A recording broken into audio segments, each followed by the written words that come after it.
2018 में इमरान खान नया पाकिस्तान बनाने के वादे से आए थे।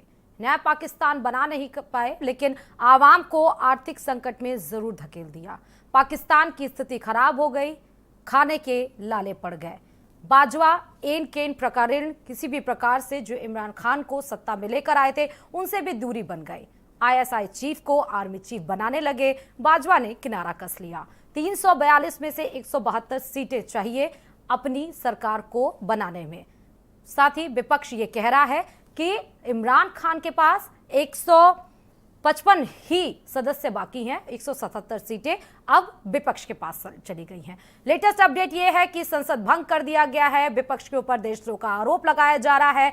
पीटीआई ने भी अपना समर्थन खो दिया है और 2 समर्थक और जो थे सहयोगी, उन्होंने भी साथ छोड़ दिया। अब सवाल यहां यह उठता है कि प्लान बी इमरान खान के पास क्या है। नया कोई पीएम बनता है तो उसके साथ भारत के संबंध कैसे होंगे। अभी जो सरहद पे शांति बनी हुई है, क्या वहां पर हंगामा देखने को मिल सकता है। जो एक्टिव पीएम के रोल पर बाजवा नजर आ रहे हैं, उनका क्या प्लान है।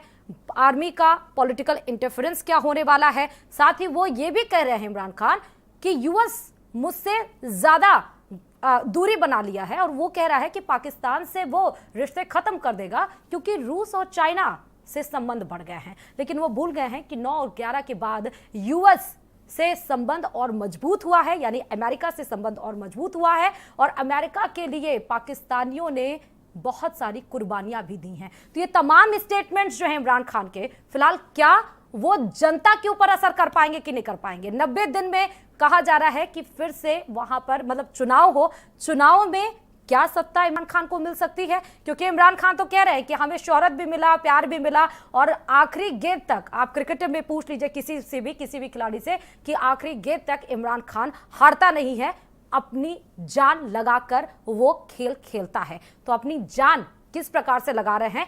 चर्चा पर जाने से पहले ये रिपोर्ट देखिए, उसके बाद चर्चा की शुरुआत करेंगे। पाकिस्तान में मचा सियासी संकट, कप्तान ने मारा सिक्सर, विपक्ष चंद लम्हों में चित, राष्ट्रपति ने भंग की असेंबली, पाक संसद में जमकर हंगामा, पाक संसद में अजीब तस्वीर, विपक्षी ने ली स्पीकर की चेयर, गृह युद्ध की तरफ बढ़ रहा पाकिस्तान। पाकिस्तान में मचे सियासी संकट के बीच नई राजनीतिक लड़ाई छिड़ गई है। कप्तान का प्लान बी सफल हो गया है। रविवार को नेशनल असेंबली में इमरान सरकार के मंत्री चौधरी फवाद हुसैन ने प्लान बी को आजमाया और विपक्ष चंद लम्हों में चारों खाने चित हो गया। पाकिस्तान का सियासी मसला सुलझता नजर नहीं आ रहा है।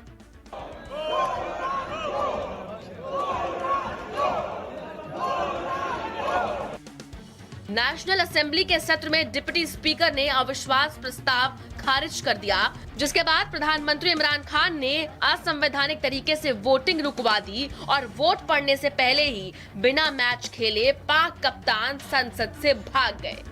फिर राष्ट्रपति आरिफ अलवी से नेशनल असेंबली भंग करने की सिफारिश की।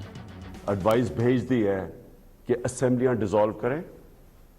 एक डेमोक्रेटिक सोसाइटी में हम डेमोक्रेट्स अवाम के पास जाएं, अवाम से इलेक्शंस हों, अवाम फैसला करे कि वो किसको चाहती है। कोई बाहर से साजिश और इस तरह के लोग, करप्ट लोग, पैसे की बोरियों से लोगों को खरीद के इस मुल्क की तकदीर का फैसला ना करें। पाकिस्तान में अब नए सिरे से चुनाव होंगे। प्रधानमंत्री इमरान खान ने वहां की संसद को भंग करने की सिफारिश की, जिसके 30 मिनट के अंदर ही राष्ट्रपति ने संसद भंग करने की मंजूरी दे दी। अब इस मंजूरी के बाद 90 दिन के अंदर चुनाव कराए जाएंगे।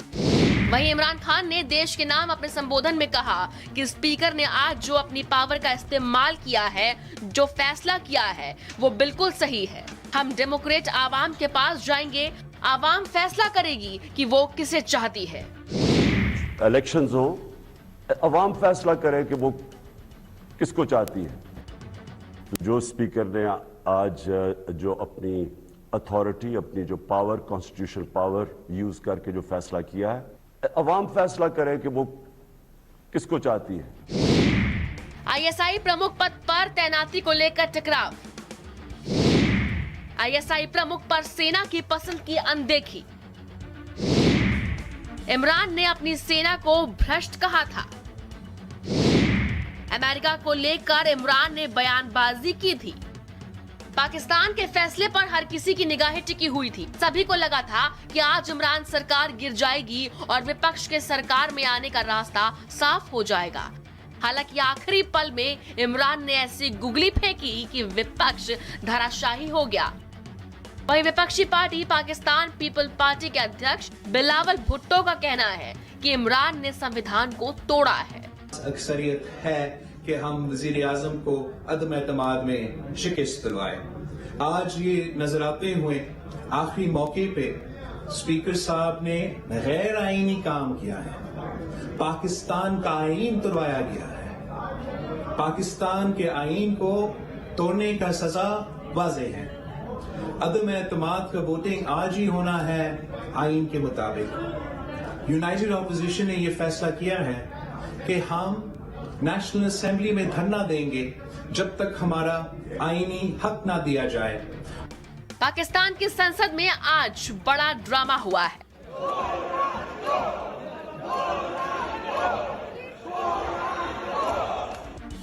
पाकिस्तान की संसद ने प्रधानमंत्री इमरान खान के खिलाफ पेश अविश्वास प्रस्ताव को खारिज कर दिया। इधर प्रधानमंत्री इमरान खान की सिफारिश पर राष्ट्रपति आरिफ अलवी ने संसद को भी भंग कर दिया। अब पाकिस्तानी संसद में विपक्ष जोरदार हंगामा कर रहा है।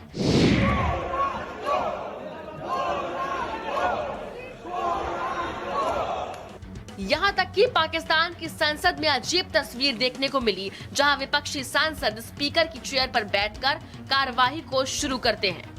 अब जिस तरह से पाकिस्तान में हालात हैं, उससे साफ संकेत मिल रहे हैं कि क्या पाकिस्तान गृह युद्ध की तरफ बढ़ रहा है। स्पेशल रिपोर्ट, भारत समाचार।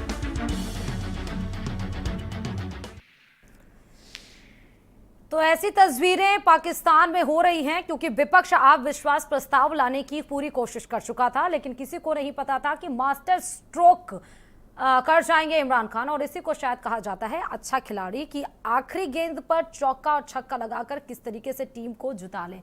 फिलहाल 90 दिन की मोहलत जरूर इमरान खान को मिल गई, लेकिन ये 90 दिन क्या काफी है उस आवाम को समझाने के लिए और आवाम के दिमाग पर असर डालने के लिए जो 4 साल से आर्थिक स्थिति से गुजर रही है। कोरोना में जिस प्रकार स्थिति हुई वो किसी से छुपी नहीं है। IMF और साथ ही FTF यानी कि ब्लैक लिस्ट में भी वो पाकिस्तान को लाने की पूरी कोशिश की गई।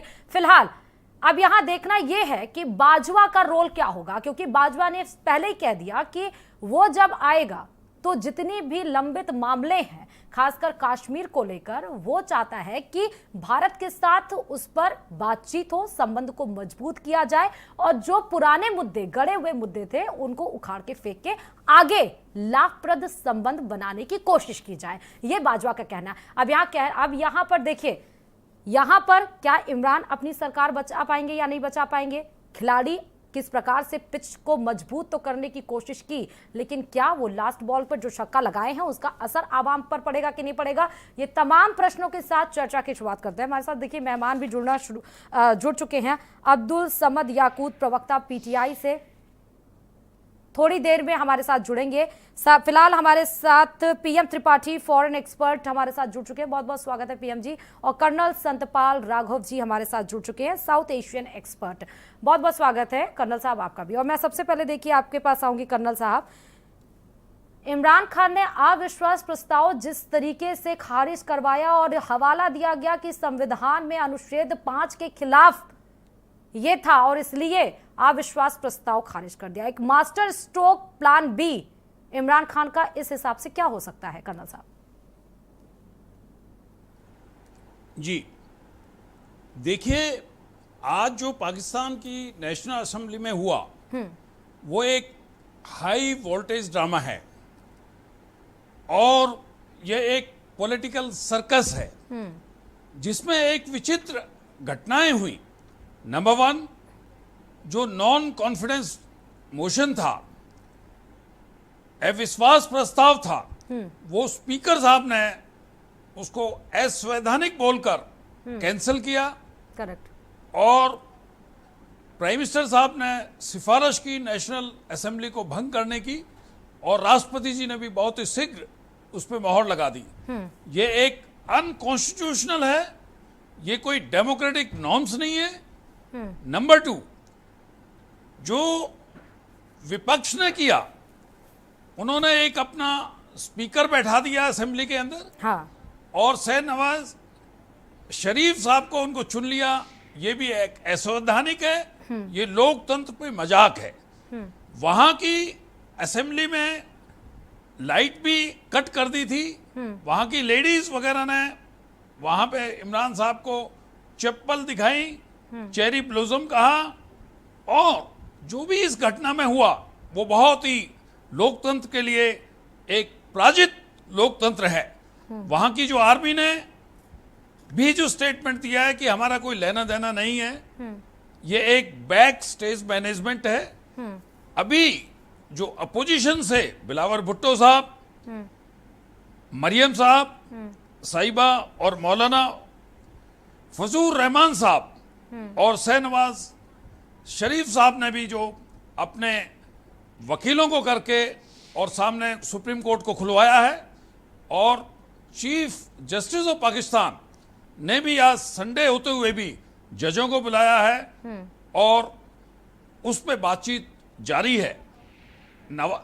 इमरान साहब इसको एक बहुत बड़ी अपनी विक्ट्री देख रहे हैं, पर एक बहुत बड़ी छोटी सोच है। उनको एक लोकतंत्र के अंदर एक मॉडल कोड ऑफ कंडक्ट करना चाहिए था। ये एक फिक्सिंग है, और ये अपनी आप को विक्ट्री बता रहे हैं कि एक बॉल में मैंने ये 3 विकेट लिए। हाँ। ये बड़ी शर्मनाक घटना है। आज पाकिस्तान की जो स्थिति है, मैं आपके माध्यम से बताना चाहता हूं, इकोनॉमिकल बहुत आर्थिक दृष्टि से देखें वो बहुत खराब है। अनएम्प्लॉयमेंट है, इन्फ्लेशन रेट बहुत ज्यादा है, और अशांति का माहौल है। सुरक्षा की दृष्टि से भी देखें, सिंध, बिल्कुल, पीओके और जितनी भी अशांति फैली हुई है, ये एक अच्छा संकेत नहीं है। ये एक सिविल वार के लिए संकेत दिखाई दे रहे हैं। बिल्कुल। और कनक ये साहब, देश मैं के आपके लिए पास लौटती हूँ। बहुत देखिए, अच्छा हमारे साथ इस चर्चा में लक्षण कामरान साकी साहब भी जुड़ चुके हैं, पत्रकार इस्लामाबाद से। बहुत बहुत स्वागत है कामरान जी। देखिए कामरान जी, 2018 में नया पाकिस्तान के वादे के साथ ही इमरान खान लेकर आए थे, लेकिन अपने बनाए हुए जाल में खुद वो फंसते हुए नजर आए। अब वो अविश्वास प्रस्ताव को जरूर खारिज करा दिया है, लेकिन जो भगदड़ मची है, क्या आपको लगता है कि वो आवाम को अपने पाले में ला पाएंगे 90 दिनों में? नहीं, अवाम को ताले में क्या लेके आना है। उन्होंने उनका सियासी मुस्तकबिल उन्होंने खुद अपने पाँव पे कुल्हाड़ी मारी है। जब उन्हें नजर आ गया था, जब उनके मशीरों ने, इंटेलिजेंस इदारों ने उन्हें रिपोर्ट दे दी थी कि तहरीक एतमाद के लिए कामयाब करने के लिए अपोजिशन के पास अरकान पूरे हैं और वो नाकाम होंगे अपनी सीट को बचाने के लिए, तो उन्हें अखलाकी तौर पर उसी वक्त जो है वो इस्तीफा दे देना चाहिए था। ताहम अगर उन्होंने कुछ करना भी था, जैसे वो कह रहे थे कि मैं आखिरी बाल तक खेलूंगा, तो उन्हें चाहिए था कि वो आखिरी बाल तक खेलते और उसके लिए वो उनका वोट ऑफ नो कॉन्फिडेंस का सामना करते, और जमहूरी तरीके से जो है वो अगर उनको कामयाब होते तो रहते हैं सीट के ऊपर, वरना बाइज्जत तरीके से जो है वो अपने घर चले जाते। उन्होंने अपनी एक सीट के लिए पूरे मुल्क के आइन को तोड़ दिया, मुअत्तल कर दिया, और आर्टिकल 6 के मुर्तकिब हुए, जिसकी सजा जो है वो बराह रास्त सजाए मौत है। और अब सुप्रीम कोर्ट के ऊपर पूरे मुल्क की नजरें हैं, हम सबकी मीडिया की नजरें हैं, क्योंकि हमने इस जमहूरी अमल के लिए, जमहूरियत के लिए मीडिया ने भी और आम आदमियों ने बहुत सी कुर्बानियां दी हैं। हाँ। तो अब सुप्रीम कोर्ट के बाल गोल में है कि वो अब देखें किस तरफ जो है वो क्या फैसला करती है, और क्या इन असेंबलियों को बहाल करती है या अगले इलेक्शन की तरफ जाने के लिए हमारी। अच्छा, एक इमरान साहब ने कहा कि हमने कहा था असेंबली को भंग करने के लिए, असेंबली लीज को भंग करने के लिए बोला गया था। देखिए, असेंबली तो तोड़ ही नहीं सकते ना, रूल्स कहते हैं। अगर आप रूल्स को इन्हें देखें कौमी असेंबली के, जब किसी वजीर, कोई भी हो, वजीर आजम इमरान खान हो, नवाज शरीफ हो, या कोई भी हो, जब उसके खिलाफ तरीके अदम-एतमाद हो जाती है तो उसके 3 से कम 3 दिन और ज्यादा से ज्यादा 7 दिन के अंदर आपको वोटिंग करवानी होती है, और उस वक्त इस दौरान 7 दिन के तमाम अख्तियारात वज़ीर-ए-आज़म के पास होते हैं सिवाय असम्बलियों को तोड़ने के। हाँ। तो उन्होंने वो आर्टिकल 5 का बहाना बना के जी बड़ी आलमी साजिश होगी हो जी, वो हो गया, तो हम जो है वो इसके ऊपर वोटिंग नहीं करवाते, और साथ ही अगले खिताब के अंदर कह दिया जी अब मैं, क्योंकि वो अच्छा कामरान साहब, तो मैं असम्बली डिलीट कर रहा हूँ। कामरान साहब एक बहुत बड़ा आरोप भी लगा रहे हैं, इमरान खान कह रहे हैं कि बाहर देशों के साथ मिलकर मेरे ऊपर साजिश रची गई है, देशद्रोह का आरोप वो लगा रहे हैं। देखिए ये गलत रवायत उन्होंने फिर कायम कर दी है। खुदा न खास्ता हमारे आर्मी इंटेलिजेंस इदारे, हमारी खारजा और दाखिली पॉलिसी ऐसी नहीं है कि हमें किसी की मोहताजी का सामना करना पड़े, और कोई बैरूनी कुव्वत, वो चाहे सुपर पावर खुद को कहने वाली अमेरिका हो या चाइना हो या रशिया हो, वो हमारे किसी तरह से भी वज़ीर-ए-आज़म, सदर और लोगों के मुंतखब होने के ऊपर असरअंदाज नहीं हो सकते। हमारा एक अपना सिस्टम है बड़ा अच्छा जमहूरियत का, लेकिन बदकिस्मती से ऐसे ही लोग अपनी कुर्सी बचाने के लिए, जैसे उन्होंने पूरे मुल्क के आइन को मुअत्तल कर दिया, ऐसे ही लोग उनके आलाकार बनते हैं और ये वो आलाकार बने। मुझे तो बदकिस्मती से यही लग रहा है कि शायद जिन लोगों को पे वो इल्जाम लगा रहे हैं कि जी वो इसमें हायल हुए, वो खुद उनके आलाकार बने और उन्होंने एक जमहूरी पूरी अमल को डिरोल अच्छा किया। चुनाव तो 90 दिन के बाद जरूर होने की बात कही जा रही है कामरान साहब, लेकिन विपक्ष ने देखिए, लेकिन विपक्ष ने अपना नेता चुन लिया है, लेकिन रूल्स ये कहते हैं कि असम्बलियां तहलील करने से पहले कायम मकाम हुकूमत बनाना जरूरी है, जिसके लिए मौजूदा हुकूमत जो उस वक्त की होती है और अपोजिशन आपस में मुशावरत के साथ कायम मकाम यानी आर्जी हुकूमत बनाते हैं। हाँ। जब वो आर्जी हुकूमत ही नहीं तो फिर इलेक्शंस की क्या बात आप कर सकते हैं? हाँ। इलेक्शंस ऐसा तो हो नहीं सकता कि इमरान खान जैसे वो उनके तर्जुमान कह रहे हैं कि आर्टिकल 224 के तहत अगला इलेक्शन तक वही रहेंगे, तो अगर वो ही अपनी निगरानी के अंदर इलेक्शन करवाएंगे तो उनकी इलेक्शंस को कौन मानेगा? किस तरह से कोई भी शख्स जो है वो उसे अपोजिशन हो या हुकूमती अरकान हो या आम शहरी हो, उसे तस्लीम कर सकते हैं कि उन्हीं की निगरानी जिसके ऊपर अदम एतमाद लाया गया, जितना मामला आज खराब हुआ और आइन को मुअत्तल किया, वही इलेक्शन करवाए और सब उसे कबूल कर लें। चलिए ठीक है, मैं कामरान साहब आपके पास लौटूंगी, लेकिन देखिए पीएम त्रिपाठी साहब भी हमारे साथ जुड़ चुके हैं इस डिस्कशन में। अब पीएम साहब एक देखना होगा, क्योंकि इमरान खान का ये कहना कि अमेरिका सिर्फ इसलिए पाकिस्तान से रिश्ते तोड़ने की कोशिश कर रहा है क्योंकि रूस के साथ और चाइना के साथ मैंने हाथ मिला लिया, और जब मैं हट जाऊंगा, अगर मैं हट जाता हूं तो अमेरिका फिर से दोस्त बन जाएगा और रिश्ते नहीं तोड़ेगा। तो ये रीजन क्या वाजिब है इमरान खान के लिए? आपको पाकिस्तान की मौजूदा जो दिक्कत है उसको समझना है तो थोड़ा तारीख को समझना होगा। बिल्कुल। 1970 के बाद से लगातार सारी दुनिया में देश हैं जिनके पास फौज है, मुल्क हैं जिनके पास फौज है। पाकिस्तान एक फौज है जिसके पास मुल्क है। करेक्ट। दूसरी बड़ी दिक्कत क्या है कि पाकिस्तान अपने 3 ए पर चलता रहा है, अल्लाह, अमेरिका और आतंकवाद। पिछले कुछ सालों में अमेरिका ने पाकिस्तान का साथ छोड़ दिया है, अब उसके पास केवल आतंकवाद और अल्लाह का भरोसा रह गया है।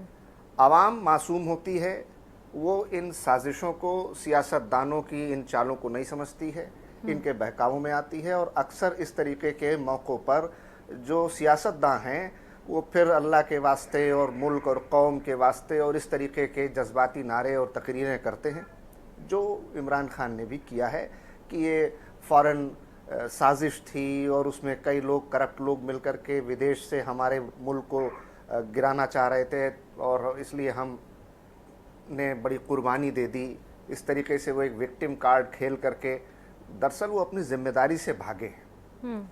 और पिछले 3 साल पाकिस्तान में जिस मंसूबे और ख्वाब का ताना बाना बुन करके वो आए थे उसमें वो बुरी तरह नाकामयाब रहे हैं, और बजाय अपनी जिम्मेदारी कबूल करने के उन्होंने एक मौका देखा जब वहाँ का विपक्ष इनको हटाने के लिए लामबंद हो गया, फ़ौज जब इनसे दरकिनार हो गई, इनके पास नंबर बचे नहीं, तो बजाय इसके कि हमारे जो पाकिस्तान के जर्नलिस्ट साहब अभी आपसे बातचीत में कह रहे थे कि अगर इनके पास नंबर नहीं थे तो बाइज्जत इनको नो कॉन्फिडेंस मोशन का सामना करना चाहिए था, और अगर ये जाते तो बने रहते और अगर हार जाते तो इज्जत के साथ इनको हट जाना चाहिए था। जिस हालत में आज इन्होंने पाकिस्तान को जिस तरफ धकेल दिया है, हमेशा की तरह पाकिस्तान वैसे ही बहुत अस्थिर, बहुत ही अशांत और बहुत ही उतार चढ़ाव वाला पिछले कई सालों से मुल्क रहा है, जहां पर किसी पाकिस्तान के प्राइम मिनिस्टर ने अपना टर्म पूरा नहीं किया हुआ है। हमेशा वहां फौज एक डीप स्टेट की तरह से वहां की हुकूमत को कंट्रोल करती रही है। वहां की फॉरेन पॉलिसी, वहां की सिक्योरिटी पॉलिसी, वहां की मिलिट्री पॉलिसी, ये सब state with in the state बहुत सारे इंतज़ामिया हैं, ISI है, फौज है, और बहुत सारे ऐसे इनविजिबल हैंड्स हैं जो पाकिस्तान के एपेरेंट स्टेट अपैरेटस का हिस्सा नहीं है। वो पीछे से काम करते हैं, लेकिन वो बड़े ताकतवर लोग हैं और ये पाकिस्तान हुकूमत के अपने लोग हैं, उनका अपना अंग हैं, ये बाहर के लोग नहीं हैं। ये कह करके कि हमको डिस्टर्ब किया जा रहा है, कोई फॉरेन पावर्स हैं जो हमको डिस्टेबलाइज करना चाहती हैं, दरअसल ये सच से पर्दा करने की कोशिश है, सच को झुटलाने की कोशिश है। और हमेशा से पाकिस्तान में ये कोशिशें, जो भी सरकार में प्राइम मिनिस्टर या तानाशाह या मिलिट्री रूलर रहे हैं, जब वो नाकामयाब होते रहे हैं तो उन्होंने हमेशा यही जुमलेबाजी की है, इसी तरीके के बयान दिए हैं। ठीक बात है। और जो मैं देख रहा हूँ वो ये कि पाकिस्तान के लिए आने वाला समय बहुत मुश्किलों का समय होगा। और जो श्रीलंका के हालात है, चाइना के साथ जिन जिन लोगों ने करीबी बढ़ाई, जो चाइना के साथ डेट ट्रैप में फंसे, जिन्होंने चाइना के ऊपर भरोसा करके उनका सारा इमदाद अब तक हासिल किया, वो चाहे मॉरिशस है, मालदीव हो, श्रीलंका हो, नेपाल हो, अपने पड़ोस की बात कर रहा हूँ। और अब पाकिस्तान की भी हालत आप देख लीजिएगा, ज्यादा दिनों में आपको सामने आ जाएगी। जो चाइना पाकिस्तान इकोनॉमिक कॉरिडोर है, ये चाइना की कॉलोनी ऑलरेडी बन चुका है, यहाँ पर पाकिस्तान का कोई वजूद नहीं रह गया है। सबसे अफसोस की बात है कि हमारा हमसाया मुल्क, हमारा अपना जो देश से अलग होकर के टुकड़ा हुआ, वो आने वाले दिनों में और मुसीबत की ओर बढ़ेगा। ये हमारे लिए अफसोस की बात है। देखिए, मैं आपके पास आऊंगी बहुत सारे सवालों के साथ, क्योंकि लास्ट दौर पर इमरान खान का भारत की तरफ संकेत देना और पॉजिटिव मोड में कि विदेश नीतियां अच्छी हैं यहाँ की, उसका क्या मकसद होगा। फिलहाल इस चर्चा में देखिए हमारे साथ संजीव श्रीवास्तव भी हमारे साथ देखिए संजीव श्रीवास्तव जी पाकिस्तान मामलों के जानकार हैं, जुड़ चुके हैं। बहुत बहुत स्वागत है संजीव जी। संजीव जी, मैं ये समझना चाहूंगी थोड़ा सा पीछे से, 342 देखिए असेंबली में सदस्यों की जरूरत है, 342 में से 172 सीटें चाहिए सरकार बनाने के लिए। विपक्ष ये कह रहा है कि उसके पास 177 सदस्य हैं और 155 संख्या बाकी है सदस्यों की इमरान खान के पास। सहयोगी दलों ने लास्ट मोमेंट पे साथ छोड़ दिया, PTI का बहुमत का आंकड़ा कम हो गया। जब असेंबली में लोग अपने कम हैं, अविश्वास प्रस्ताव आ गया तो प्रोसीजर बिल्कुल सिंपल था, आप उसी को फॉलो करते हुए सरकार उसके बाद गिरती या बसती वो तो देखा जाता। लेकिन अचानक से ये एक्शन लेना कि आप संसद को ही कैंसिल करा दें, उसके बाद आप संविधान का हवाला दें, ये कहां तक सही है? जी, ये बिल्कुल असंवैधानिक करार दिया जा सकता है। विपक्ष के द्वारा ऑलरेडी इस पूरे मसले को सुप्रीम कोर्ट में ले जाया जा रहा है और अब ये देखना होगा कि पाकिस्तान की सुप्रीम कोर्ट किस तरीके का इस पे अपना वर्डिक्ट देती है। लेकिन एक बात बहुत स्पष्ट है कि इमरान खान यदि चाहते तो वो एक ग्रेसफुल एग्जिट कर सकते थे। एक अपने आप को वो कहते हैं कि मैं फकीर हूँ और मैं सत्ता का लालची नहीं हूँ वगैरह वगैरह, जो बड़ी बड़ी बातें किया करते थे और अपने आप को एक बड़ा नेता दिखाने की कोशिश करते थे। जाहिर है कि उनके इस एक्शन से ये साबित हो गया है कि वो भी एक सत्ता से चिपके रहने वाले और सत्ता को आसानी से न छोड़ने वाले नेताओं की श्रेणी में शामिल हो गए हैं। और ये किसी बड़े नेता की पहचान ये होती है जो अपने राष्ट्र के, उसके संविधान के और उसके जो तमाम जो सिस्टम है उसको अपने हितों से भी कहीं ज्यादा बड़ा स्थान देता है। लेकिन उन्होंने ऐसा नहीं किया है और वर्तमान समय में जाहिर है कि उनके पास अब सीटें नहीं रह गई थी, उनके एलाइज ने साथ छोड़ दिया था। और सबसे बड़ी बात कि जो पाकिस्तान के जो वास्तविक शासक हैं, जो पाकिस्तान की जो आर्मी और ISI है, जो पाकिस्तान का जो डीप स्टेट है, उसने उनका साथ छोड़ दिया था। तो ऐसे में उनकी सरकार गिरना तय था। ये बात बिल्कुल सच है कि उनके पास नंबर्स नहीं थे, लेकिन वो ये पूरी प्रक्रिया को फिर से नेशनल असेंबली के सामने जा करके उसे पेश करते और उसके बाद वो विपक्ष में बैठने की अगर वो कार्रवाई करते तो मुझे लगता है कि उनकी जो पॉपुलैरिटी थी वो कहीं ज्यादा, उनका जो कद होता वो कहीं ज्यादा बड़ा होता। लेकिन ये जो कॉन्स्टिट्यूशनल क्राइसिस एक तरह की खड़ी कर दिया उन्होंने कि जब एक बार अविश्वास का प्रस्ताव टेबल किया जा चुका है और उसके ऊपर अब बहस होनी है और उसके बाद फिर इसके ऊपर वोटिंग होनी है, ऐसे में डिप्टी स्पीकर या डिप्टी स्पीकर का सहारा लेते हुए पूरे प्रस्ताव को ही खारिज कर देना और ये कह देना कि विदेशी साजिश है और आर्टिकल जो 5 का उल्लंघन है और उसके बाद अमेरिका और अन्य विदेशी जो विदेशों की तरफ इशारा करते हुए कि विपक्षी पार्टीज उनसे मिले हुए हैं। तो ये जो पूरा उन्होंने जो कवायद की है उससे जाहिर है कि पाकिस्तान में उनका भी व्यवहार उसी तरीके का दिखाई देता है जैसा कि पिछले पॉलिटिशियंस का रहा है। तो ऐसे में ये जो संकट है और अधिक गहरा गया है। वो एक ग्रेसफुल एग्जिट कर सकते थे, लेकिन उन्होंने वो नहीं चुना। वो अब लगातार वो अपनी सत्ता को बचाए रखने की कवायद कर रहे हैं, बहुत साफ है। और जाहिर है कि इससे पाकिस्तान का जो संकट है और अधिक गहरा गया है, अब एक संवैधानिक संकट भी हो गया है। और अब ये देखना होगा कि आगे आने वाले समय में जो पाकिस्तान की जो वास्तविक शासक हैं, जो वहाँ की आर्मी और ISI है, वो हालांकि उन्होंने एक बयान जरूर दिया है कि हमारा इससे कोई लेना देना नहीं है, एक प्रक्रिया है, लेकिन ये उनका वास्तविक चेहरा नहीं है। वास्तविक चेहरा अभी कुछ दिनों में पता चलेगा कि आखिर वो वास्तविक चेहरा क्या है या वास्तविक रुख क्या है। देखिए, विपक्ष जो है वो कह रहा है कि संविधान पे प्रहार किया गया और साथ ही ये कहा जा रहा है, और विपक्ष देखिए मूव आउट कर चुका है सुप्रीम कोर्ट की तरफ। सुप्रीम कोर्ट में थोड़ी देर में सुनवाई भी शुरू हो जाएगी, लेकिन अब देखना यहाँ पर यह है कि जनता क्या भरोसा करती है इमरान खान के ऊपर। 90 दिन में वो प्लान बी क्या तैयार करके बैठे हैं जो उन्होंने संसद को भंग करना पड़ा। यहाँ रुकते छोटे से ब्रेक के लिए, वापस लौटेंगे। देखते रहिए भारत समाचार।